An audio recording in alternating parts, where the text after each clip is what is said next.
Abakurikiye TSG Online TV turabasuhuje. Mu gihe u Rwanda na Uganda bizaba bimaze guhuriza hamwe no kwemeranya neza amabwiriza yo kwirinda COVID-19, nibwo umupaka wa Gatuna uzongera gukoreshwa neza nk'uko byahoze. Byagarutsweho na Perezida Paul Kagame w'u Rwanda mu ijambo yatanze mu ruhame mu muhango wo kwakira indahiro z'abategetsi bashya binjiye muri guverinoma, barimo Minisitiri w'ibikorwa remezo Dr. Ernest Nsabimana n'umunyamabanga wa leta muri iyo ministeri Perezida Yavuze. Ubwo rero iyo nzira nayo iriho, umupaka turawufungura Gatuna. Nanone birumvikana twawufunguye ku buryo twaranabivuze no mu nyandiko twabibwiye nabo twanabo, ni ukubifungura ku buryo twirinda na COVID nayo. Nibyo gusa, COVID ni tugirira neza cyangwa kandi twashyizeho ko tugomba kumvikana abayobozi ba Uganda n'ab'u Rwanda barebana n'iby'ubuzima bakwiye guhura bagashyiraho uburyo icyo kibazo kijyanye na COVID-19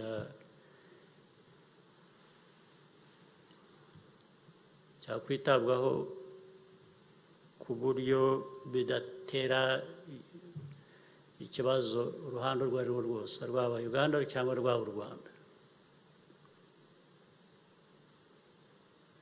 Ubu rero umupaka warafunguye, twarawufunguye. Muri Uganda naho hari ibyo batangiye gukora bigaragara ko bavana za nzitizi cyangwa bya bindi byatumye umupaka ufungwa mu nzira, bagenda bivana mu nzira, biragaragara, turabikurikiranira hafi, turabiganira nabo. Ndibwira ko nabyo turi mu nzira nziza. Iri jambo rya Perezida Kagame byumvikanisha ko icyorezo cya COVID-19 ari kimwe mu mbogamizi zikomeje kubangamira urujya n'uruza rw'Abanyarwanda na Uganda bakoresha umupaka wa Gatuna. Umukuru w'u Rwanda kandi avuga ko impande zombi zamaze kumvikana ndetse hashyizweho uburyo buhuriweho mu rwego rwo kwirinda icyorezo cya COVID-19. Leta y'u Rwanda iherutse gutangaza ko yafunguye umupaka wa Gatuna tariki ya 31 z'ukwezi kwa mbere mwaka wa 2022. Ni inkuru yishimiwe bikomeye n'abaturage b'ibihugu byombi, yaba Abanyarwanda cyangwa Abanya-Uganda. Abishimiye iyi nkuru n'abari basanzwe bakoresha umupaka wa Gatuna mu buryo bwo guhahirana nyuma y'imyaka 3 ufunze.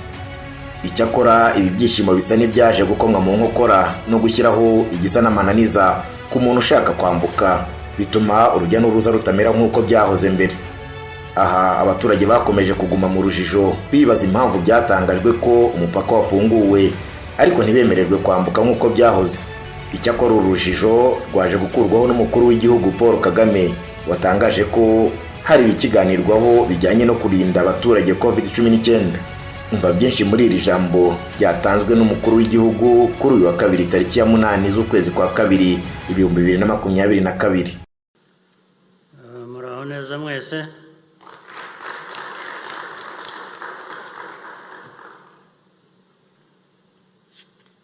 Abanyacyubahiro muri hano, guhera mu nzego nkuru z'igihugu cyacu, abadiplomate bahagarariye ibihugu byabo n'indi miryango mpuzamahanga, abanyacyubahiro mwese n'Abanyarwanda badukurikira, ndabanza nshimire abamaze kutugezaho iyi ndahiro.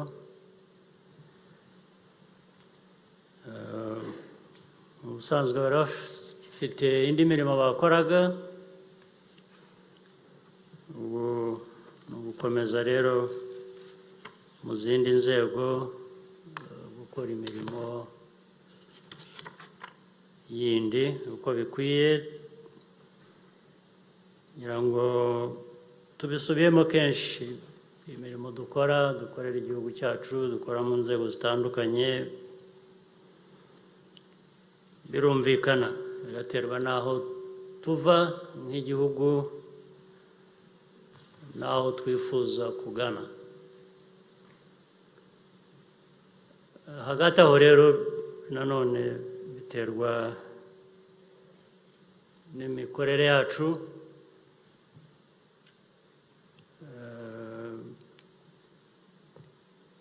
n'ubushobozi bagomba kongeramo n'ubushake. Ubundi byari bikwiye kuba byumvikana rwose, bitagomba gusubirwamo buri munsi, ariko iyo bigeze mu bikorwa n'ibiva muri ibyo bikorwa niho bigaragarira ko wenda ibyo tuba twibwira ko byumvikana cyangwa byoroshye kumva ko atari ko bigenda.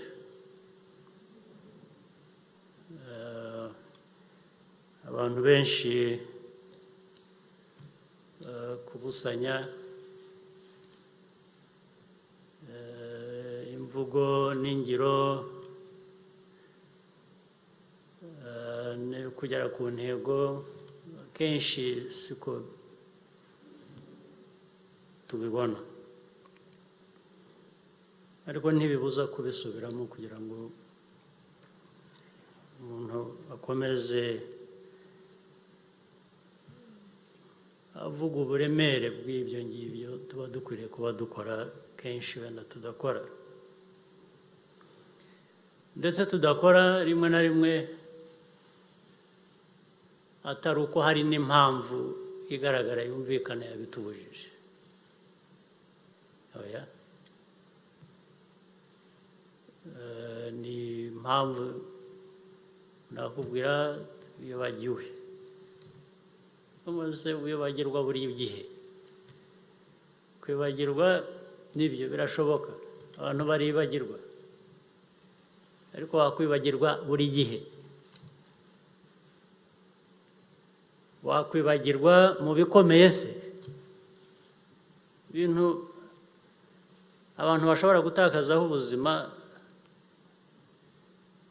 ibintu bishobora gutuma abantu batakaza ubuzima ukibagirwa.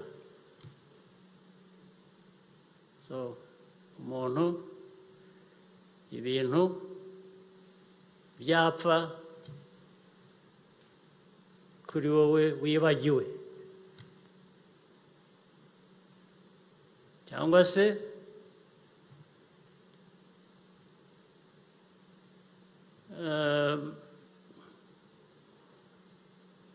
wibanje mu byo watekerezaga byose. Ntabwo watekereje abantu ukorera,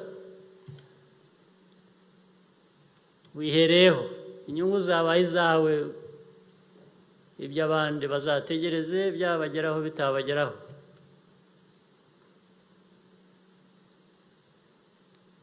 Wibanje, wabanje abo wita abawe, abandi banyarwanda uko byagenda kose ibyo bizaba biza nyuma, niho ibintu bigwa, niho bipfira uburangare. Nagenda mbaha ingero nkeya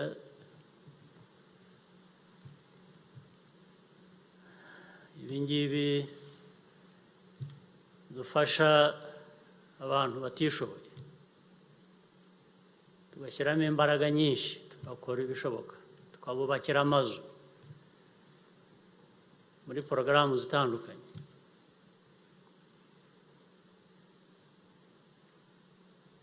tukagira ibyo tubaha bakoresha kugira ngo bibatunge, cyangwa se abo twagiye duha n'inka ngo bazitunge, zibatunge, bityo bajya gukurikirana. Ubwo nabwo gukurikirana nabyo birakomeye, ubundi biragoranye gukurikirana ku bayobozi, biragoranye. Ariko aho abantu bazarembera hakagira ubivuga. Amazu twabubakiye, twabashyizemo,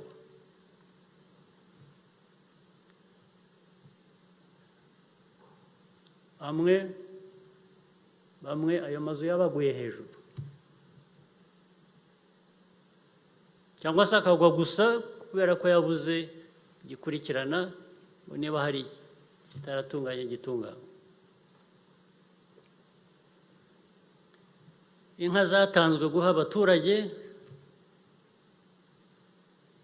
bazasanga abayobozi nibo bazitwariye, barazihaye, abo bagomba kuziha batahira ubusa, ntibagire icyo bageraho.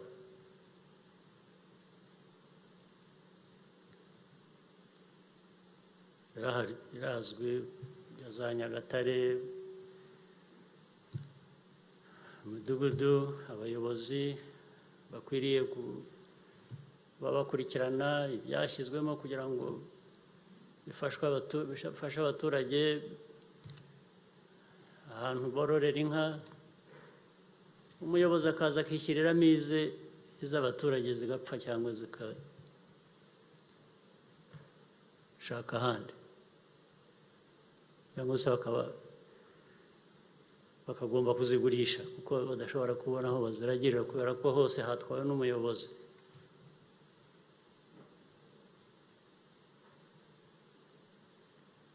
Ejo bundi aha nkurikira ndeba social media kenshi, nza kubona abaturage batakamba kuri social media bavuga inyamaswa zabamariye amatungo hafi na Gishwati muri za Nyabihungiramo. Bibonye fata telefone n'abayobozi bamwe mpera kubw'umutekano, baza abapolisi, ibi bintu murabizi, mwabibonye. Aha hantu murahaba, murakurikira, bati twabibonye. Ibi byanditswe n'igihe bimaze, n'amatungo y'abaturage amaze kwicwa n'izo nyamaswa, murabizi, mwari mubizi icyo gihe cyose. Rwose nta soni ntaki, ambwira ko bari babizi. Umuyobozi telefone wese akambwira ko bari babizi. Ndababaza, okay, mwari mubizi, habaye iki, mwakoze iki? Ubwo bagatangira noneho bakambwira ko bagiye kubikora. Urumva ntabwo ari cyo kibazo nabajije. Ikibazo nabajije ni ukuvuga ngo mumaze igihe mubizi, mwakoze iki?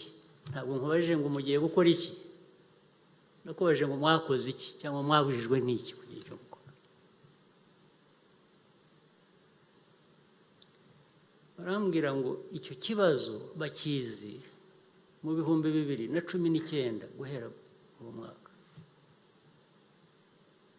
Maze gupfa amatungo arenze 50, inyana z'inka, amatungo y'abantu bafite.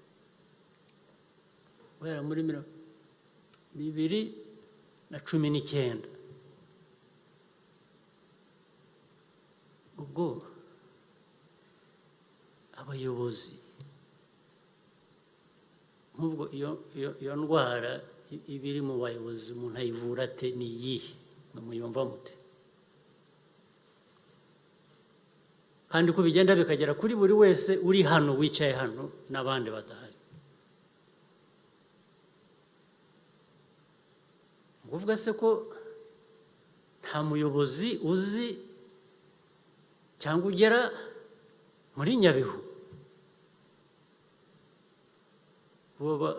Abayobozi cyangwa bajyayo ariko bakajyanwayo n'ibindi bitari ukureba ibiri muri Nyabihu, ibibazo byo gukemura bihari guhera 2019.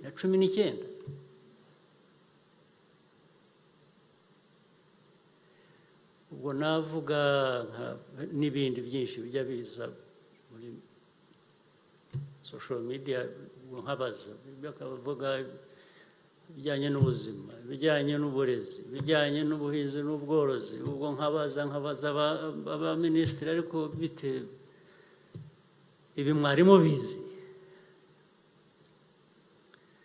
Ibisubizo mbona unambwiye ngo urabizi ariko ntacyo bikorera, wabimenyeye iki se, cyangwa ubereye iki wowe kuba minisitiri? Uvuze ngo ntubizi nabyo yakwibaza, minisitiri uba aha ngaha cyangwa undi muyobozi uri aha utamenya ibintu biri mu gihugu bigirira nabi abaturage, ubundi wamaze iki? Abereyeho iki?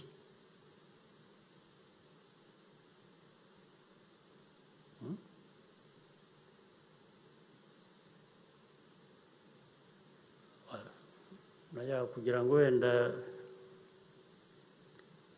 urareba nk'iyi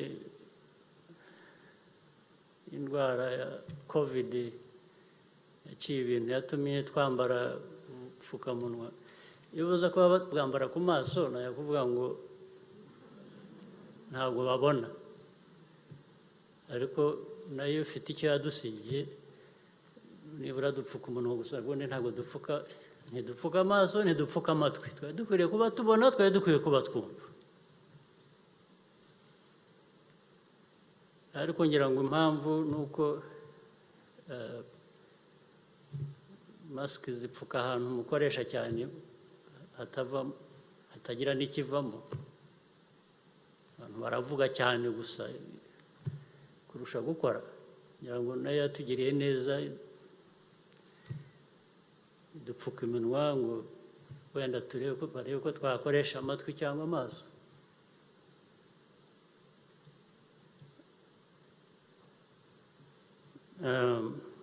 Abayobozi rero kuza hano gusa tukajya muri ceremony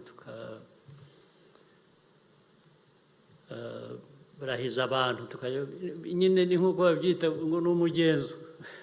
Ni umugenzo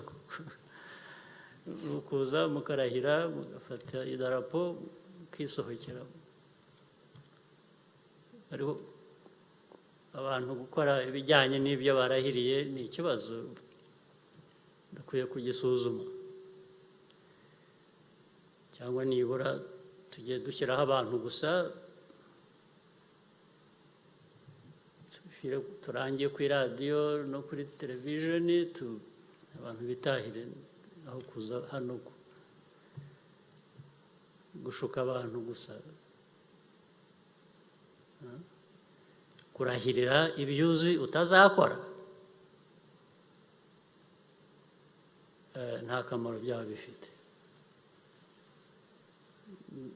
Amaherezo ngira ngo nzabasaba twirirwa turahira, shyiraho abantu, gukora itangazo ku maradiyo, twitahire twese, two guta igihe cy'abantu no kuza kubashuka. Abantu barahira ibyo batazakora, barahirira ibyo. Reka mbe mbishyize iruhande, nagira ngo mbonereho umwanya bagezeho ibintu bimwe tutagiye tubonera umwanya wo kuganira mu ruhame nk'uku, cyangwa kuganirira inteko, ibikwiye kubigezwaho ku buryo bw'umwihariko kandi ndetse ku mugaragaro n'abaturage bakabikurikira. Ni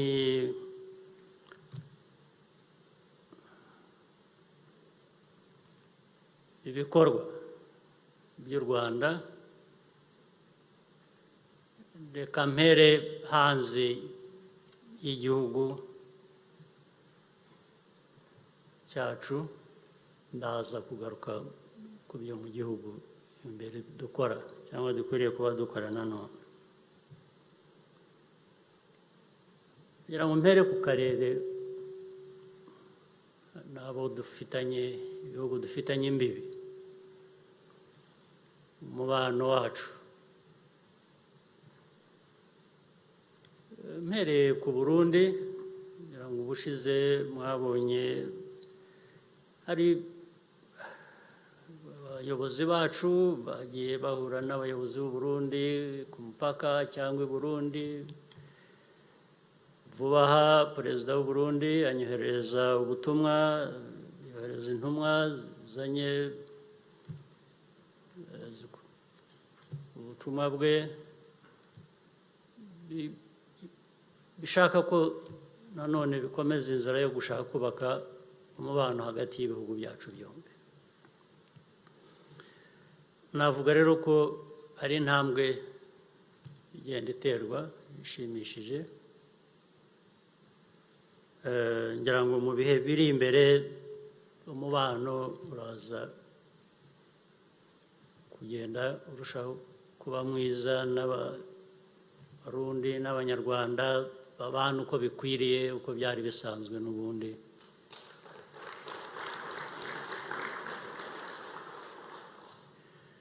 Ndetse n'ibyajyaga bitera ibibazo bindi by'umutekano bijyanye no ku mupaka, mujya mubikurikira muri za Kibira na Nyungwe, ni ikibira kimwe. Hari abantu bitwaje intwaro bambuka bagatera u Rwanda, bakongera bakaburira mu kibira. Ibyo turagenda tubyumvikanaho n'Abarundi uko tuzagenza icyo kibazo kugira ngo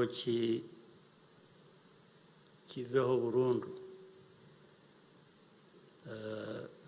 Ababiri inyuma rero ubwo bazarushaho kugira ibyago.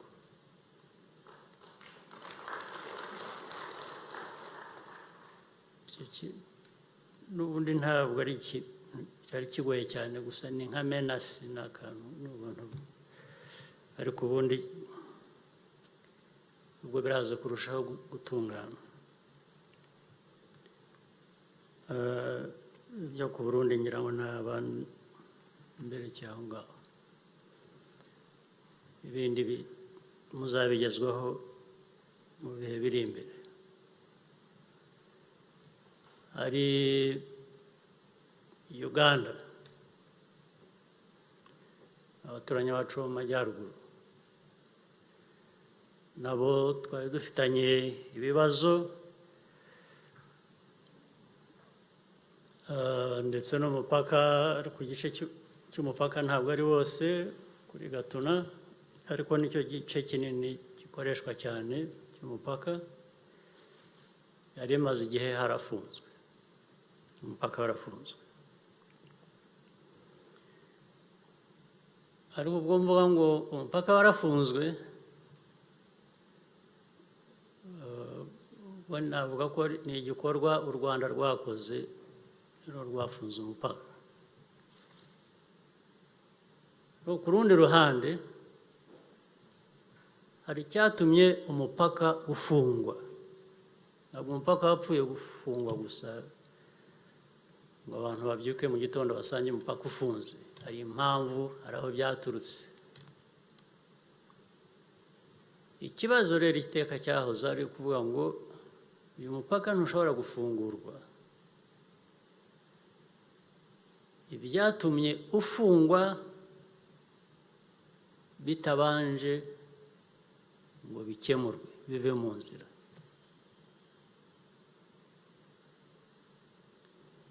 Hanyuma muri iyi minsi ishize habaho uburyo Abanya-Uganda batumye intumwa, ariko hari n'izindi zari zisanzwe ziza, izindi ntumwa zari zisanzwe ziza, bikaba impaka gusa zitagira uruca.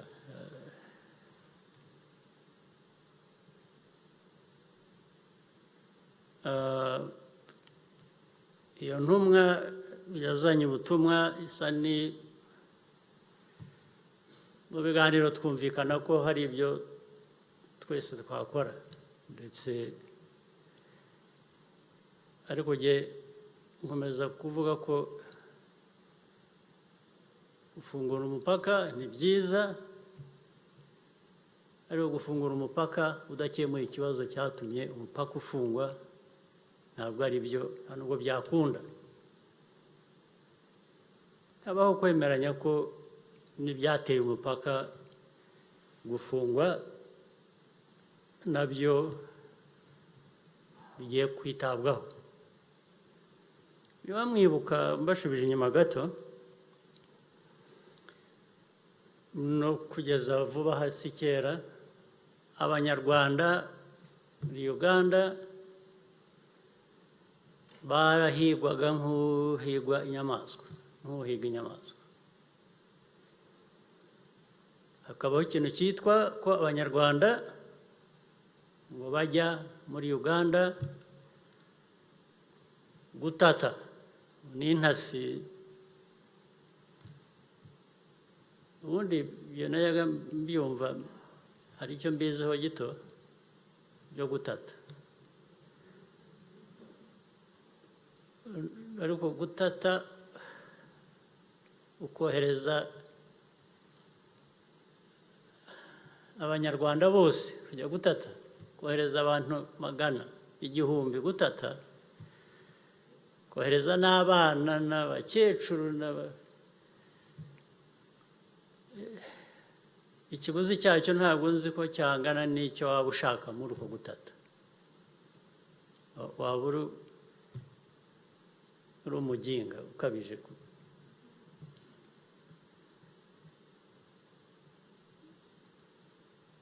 Ibyo tubabwira ko ariko kandi bikaba ko abanyarwanda bahigwa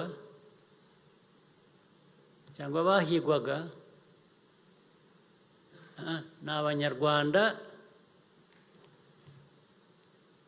bitwara nk'abanyarwanda bumva ko iwabo ari u Rwanda nta kibazo bafitanye n'u Rwanda, ariko uwaba afitanye ikibazo n'u Rwanda uwo ntabwo bamufataga, ntabwo yabaga ari intasi. Ariko no muri ibyo byo gutata rero iyo nzi bikeya ari uko bimeze, najya nohereza abagenda batuka u Rwanda kugira ngo noneho babakire neza babakoreshe. Urumva naho gufata buri munyarwanda wese uvuga ko nta kibazo afitanye n'u Rwanda ukamwohereza gutata. Umuntu uzi gutata yakohereza noneho ufitanye ikibazo, uvuga ko afitanye ikibazo n'u Rwanda. Ni simple logic. Ibyo hanyuma abanzi bacu bakoreraga muri Uganda, bamwibuka neza hari abantu bigize gutera Kinigi,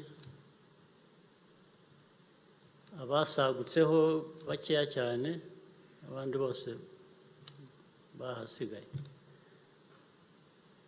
Barambuka bajya muri Uganda, barabakira, barangije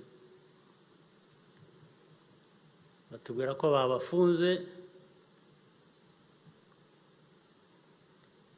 Hanyuma tugiye twumva ngo bageze muri Kongo aho basubiye, niho bari baturutse. Ibyo byose tukabiganira n'abanyarwanda ariko tukabibabwira abayobozi b'abanyarwanda. Ni byinshi cyane ntabwo nirwa mbisubiraho. Twababwiye rero ko nta kiruta ko twabana neza kuruta ko bashyigikira cyangwa bakora ibintu bitagira icyo bibagezaho, kuko bose mujya mwumva ari abari hano, ari abari hanze, ari abagira bati. Niba bumvaga nabo umuntu babwiye kenshi nta kintu na kimwe bashobora kugeraho. Icyo bageraho ni iminsi yabo ibaze gusa, bagenda begera, nta kindi.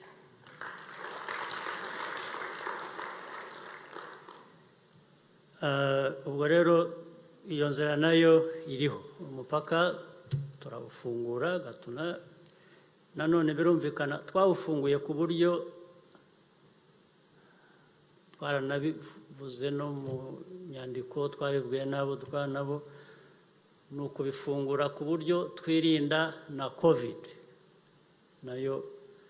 N'ibyo gusa, COVID nitugirira neza cyangwa kandi twashyizeho ko tugomba kumvikana, abayobozi ba Uganda n'ab'u Rwanda barebana n'iby'ubuzima bakwiye guhura bagashyiraho uburyo icyo kibazo kijyanye na COVID-19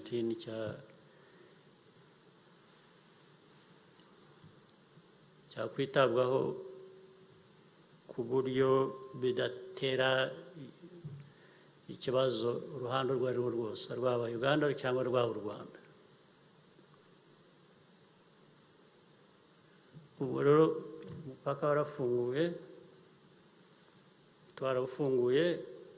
Muri Uganda naho hari ibyo batangiye gukora, bigaragara ko bavana za nzitizi cyangwa bya bindi byatumye umupaka ufungwa mu nzira, bagenda babivana mu nzira, biragaragara, turabikurikiranira hafi, turabiganira nabo. Ndibwira ko nabyo turi mu nzira nziza.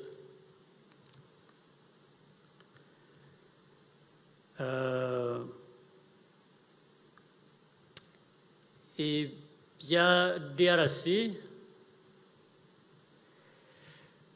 ngira ngo uyu munsi naba mbyihoreye nkazabibabwira ubundi, kuko bishobora kuba birebire cyane, ariko nabyo turabikurikiranira hafi. Umwanzi wacu umaze imyaka irenga cyangwa igera 25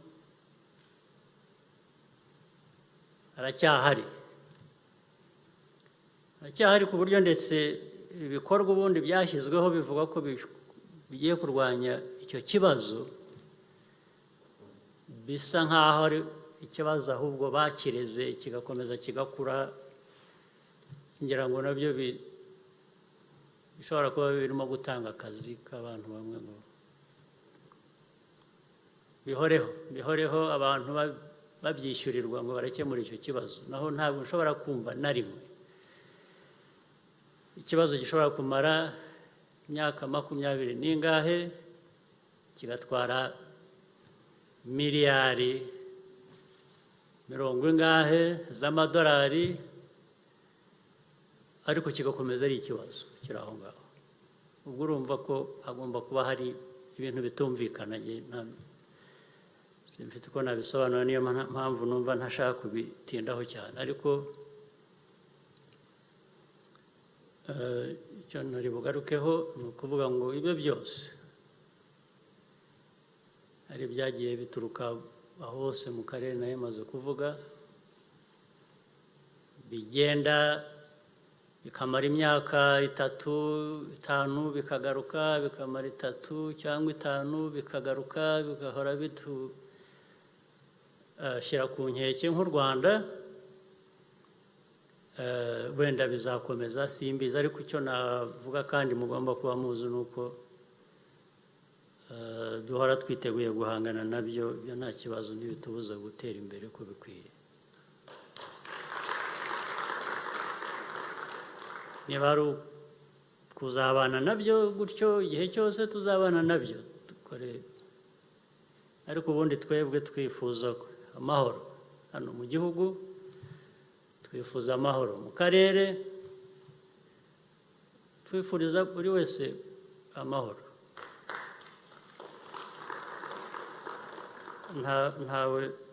Ntawe twifuriza umutekano muke, nta n'uwo twifuriza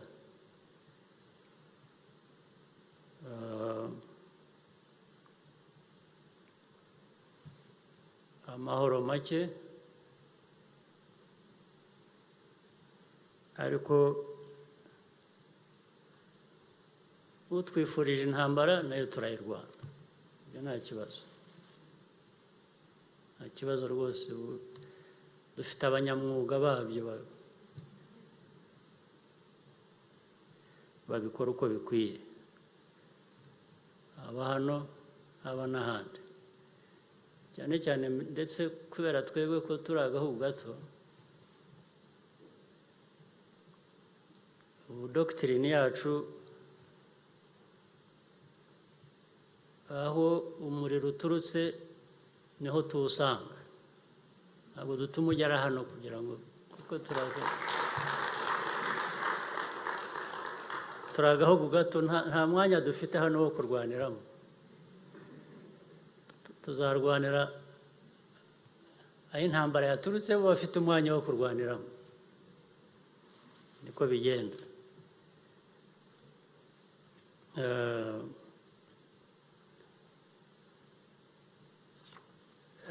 Mvuye kuri ibyo rero navuga ibindi bibiri nabyo mwari mukwiye kuba mwaramenye.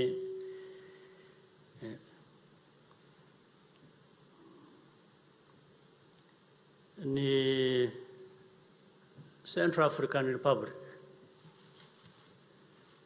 Central African Republic dufite ingabo z'ubwoko bubiri, dufite ingabo zikorera muri UN, dufiteyo n'ingabo ziri mu buryo buri bilateral twakoranye n'igihugu cya Central African Republic. Impamvu yabyo nayo yaturutse ko hari ibyagombaga gukemurwa by'umutekano w'icyo gihugu tutashoboraga gukorera muri UN, kuko UN iyo ikoreramo ubutegekwa n'amategeko ya UN, usa n'uhambiriwe amaboko. Ibyo rero twabonye tutazanyuranya n'amategeko ya UN, tuzayubahiriza, ariko ibyo bindi byagombaga gukemurwa bidakurikije ubwo buryo tubikora muri bilateral arrangement. Ubwo ni ukuvuga ngo mandate na rules of engagement biratandukanye, hari za UN hari n'iziri bilateral, kuko za UN barakubwira ngo peacekeeping. So iyo hatari peace, what do you keep?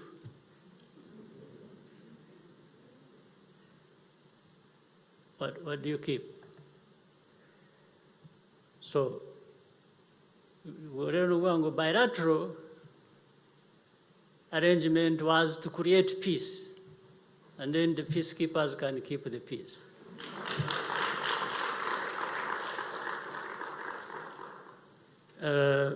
That's what happened. Ariko byose tubikora twumvikanye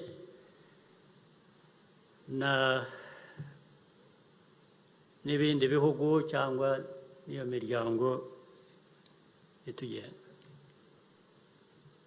cyangwa dukwiye kuba dukorana nayo.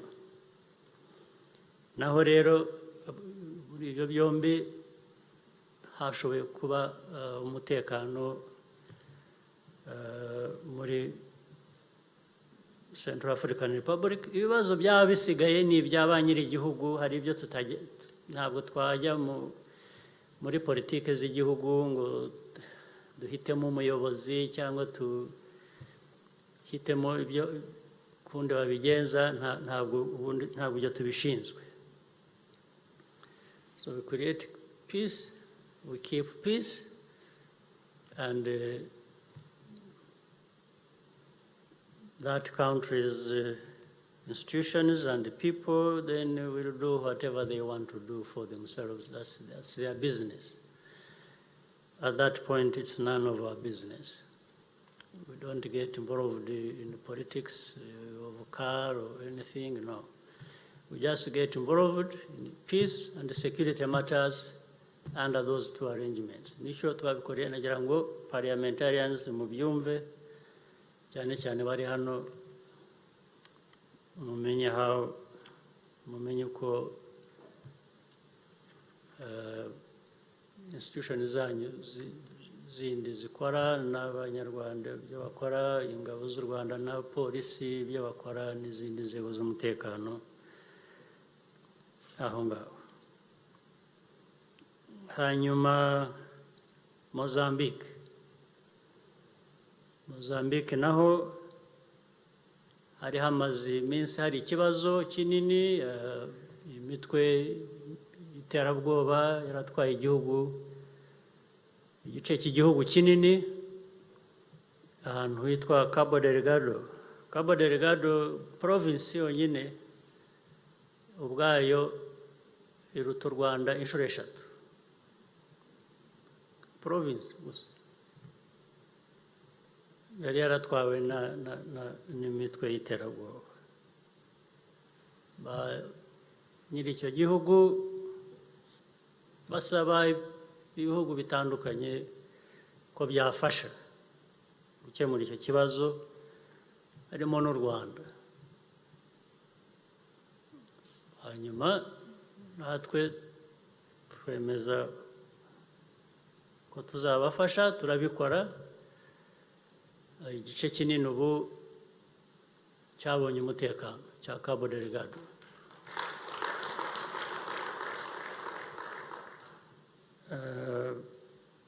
Ingabo z'u Rwanda, abapolisi, inzego zindi z'umutekano zose zagiyemo zikorana n'abaturage, zikorana n'ingabo za Mozambique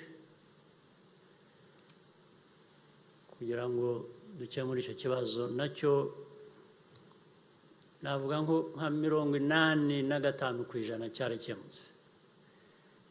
15 uduce dutoya tw'aba bantu basigaye bahunze bagenda bajya mu bindi bice batari barimo, ubu barabakurikiranayo nabo kugira ngo naho bahasukure neza. Ikindi nakongeraho ni uko kubera iyo mpamvu hari abantu b'iterabwoba nabo twafatiye hano mu Rwanda bakorana n'imitwe y'iterabwoba iri muri Congo, yaba abantu bita ADF. Niyo mpamvu ADF ari ikibazo ubundi cy'akarere. It's a regional problem. It's not one country's problem or two. So twasanze abo bantu bakorana n'abo bantu bo muri Congo bafite ibikorwa bashaka gukora hano mu Rwanda, ariko twabafashe mbere y'uko babikora, ndetse bakavuga ko icyo babikoreraga wari uguhorera abo basangiye imyumvire n'ibikorwa bari muri Cabo Delgado muri Mozambique. Barabahoreraga bagira ngo rero bagirire nabi u Rwanda kubera ko rwagiye Mozambique kurwanya iyo mitwe nkabo. Ibyo rero nibyo bituma nabwo ikibazo duhanzeho amaso ni ikibazo cyo muri Congo. Nubwo navuze ko ntari butinde kuri Congo, impamvu duhanze amaso muri Congo ni FDLR n'indi mitwe iri muri Congo ishobora kuvanga na ADF kubera urabona ko hari connection. Ibyo tubihanze amaso, ariko tuzabikemura uko bikwiye kuba bikemura. Hari aho twinginga, hari aho twumvikana, hari aho dusaba,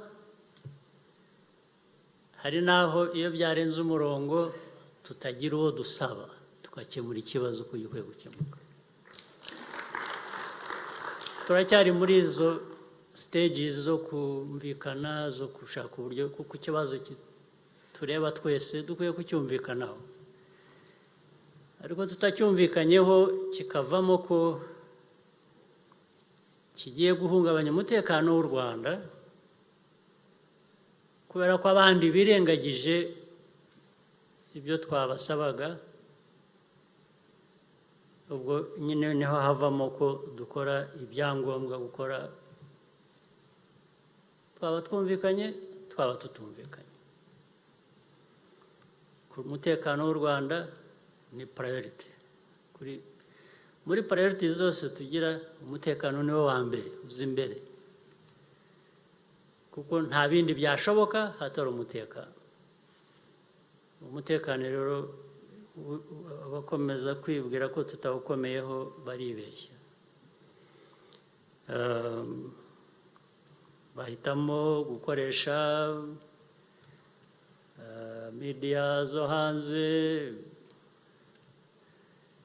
abantu bandi baba hanze bakajyaho bagashyushya abantu imitwe gusa, bakagira bati ndetse bakaba u Rwanda baruhinduye igikoresho, igikangisho, bahora igikangisho, u Rwanda bateye umutekano muke, u Rwanda human rights, u Rwanda dictatorship, u Rwanda that has become bad music we ignore and just tugakora. Iyo tuza kubitega amatwi ntabwo tuba tugeze aho tugeze ubu ngubu, turabireka bagasakuza, ariko twebwe dukora ibikorwa and we let people argue with the facts. Ntabwo tujya kuhagiwinga buri kantu kose ngo wagize utyo twisobanuraho. Okay, iyo dufite umwanya twisobanuraho, shakira umwanya ukantuka nkakwihorera ubundi nkagusubiza bibaye ngombwa. So, if you want to fight, we fight. So that's the problem. Ariko kuri twe iki kintu cy'umutekano, abantu they joke when they think we hari abantu ubona bose hanze, of course n'ibihugu bimwe bishaka kubashyigikira ariko bigakorwa n'isoni, erega nabo bashyigikiye nabo bakoze isoni, bakihisha inyuma y'abo bantu rero bakavuga ko ari abantu babujijwe amahoro, babujijwe amahoro na Kagame. Ndaho igihe no ku internet usanga nzwi ko ndi umuntu ubuza abantu amahoro. Ibyo ntacyo bintwaye, uzageze unsange nta kibazo.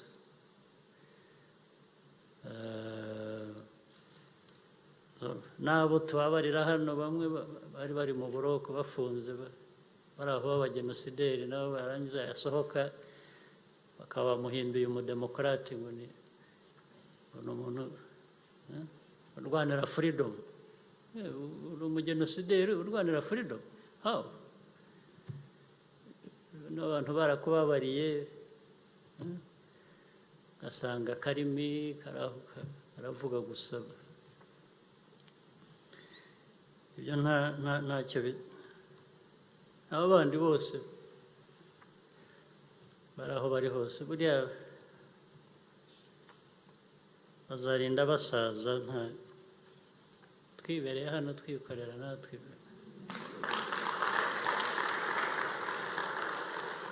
Buri wese imyaka ye iragenda, ariko iyanjye izagenda ndi mu gihugu ndimo nyine. Izagenda gusazira iwawe no gusazira icyo bita kwangara. Kwangara mu Kinyarwanda murakizi? Gusaza wangara, kugira ngo hari buriya n'abemera Imana nibagera Imana izababaza ngo kuki wangaye? Wangazwaga ni iki?